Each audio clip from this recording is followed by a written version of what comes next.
Sit! Bon, je viens de tomber sur cette abomination, ça a plus de 8 millions de vues, et franchement, ça fait peur. On va regarder ça ensemble. Okay.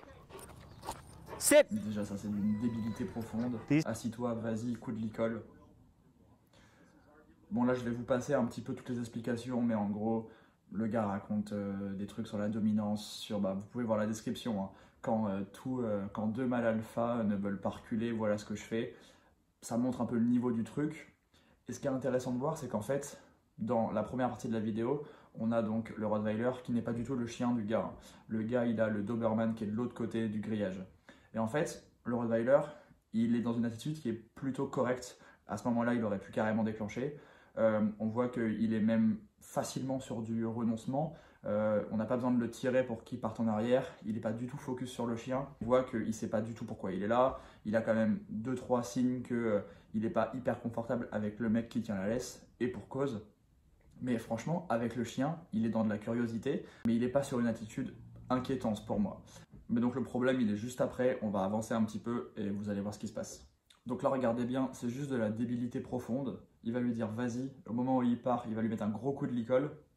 C'est juste n'importe quoi. Et après, on est vraiment dans de la maltraitance et dans de la violence pure et dure, hein. Regardez le petit coup, hop, petit coup de jambe, je sais pas si on l'a bien vu. Et regardez après la posture du Rottweiler qui est tout affaissée. Depuis tout à l'heure, il envoie plein de signaux de communication, un léchage de truffes, détournement de regard. En fait, il est en train progressivement d'avoir de plus en plus peur de l'éducateur, du gars qui tient la laisse. Et en fait, lui, son argument et ce qu'il est en train de dire, c'est qu'il faut que justement le Rottweiler soit dans cet état émotionnel avant de rencontrer son Doberman, parce que s'il le rencontre sans avoir fait tout ce truc de maltraitance, hein, d'à-coup, voilà, ce genre de choses, ça va pas bien se passer. Et en fait, moi ce que je pense, c'est que justement ça se serait très bien passé au vu de l'attitude du Rottweiler au tout début, quand il prenait l'odeur au niveau de la grille, quand il était en train de se présenter à distance, et que c'est là, en faisant toutes ces conneries, que justement ça va très mal se passer.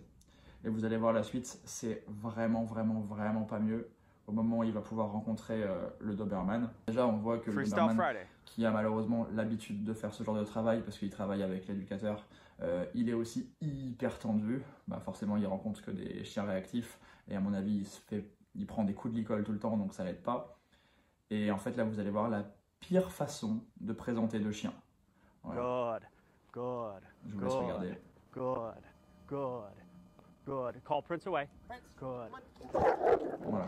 Donc, bien sûr que ça va déclencher. C'est même très certainement les éducateurs là, qui déclenchent le chien en mettant la queue sur la laisse. En fait, tout est fait pour que ça se passe pas bien. Tout est fait en tension, en laisse courte, en statique, avec de la violence, avec de l'obéissance. Regardez. Regardez ce qui déclenche le Doberman. C'est le Doberman qui déclenche d'ailleurs. Call Prince away. Voilà. Donc là, en fait, le réactif, c'est censé être le Rottweiler, qui, comme vous l'avez vu, à mon sens, est pas tant réactif que ça, ou en tout cas, c'est vraiment pas aussi impressionnant que le monsieur veut nous le montrer, parce que quand on a vu comment il s'est présenté au grillage, c'était plutôt correct. Et en fait, c'est le Doberman de l'éducateur qui déclenche en premier, c'est assez subtil. Et après, le Rottweiler ne fait juste que répondre, et forcément le Doberman déclenche parce qu'il est hyper tendu. En fait, c'est juste du grand n'importe quoi.